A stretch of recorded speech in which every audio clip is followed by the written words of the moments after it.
Hello, welcome to Simple Answers. In this video, I'll be showing you how to make a board on Pinterest private. The first thing you will need to do is open Pinterest. Once in the app, you're going to tap on your profile pic in the bottom right hand corner.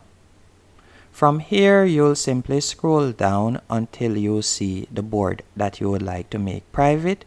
You'll simply tap on the board.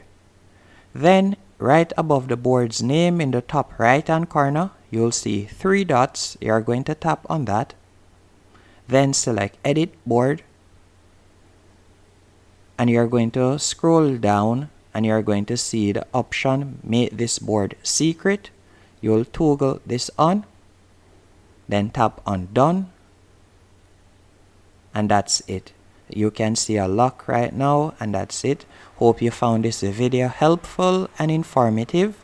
If you did, be sure to hit the like button and subscribe, and thank you for watching.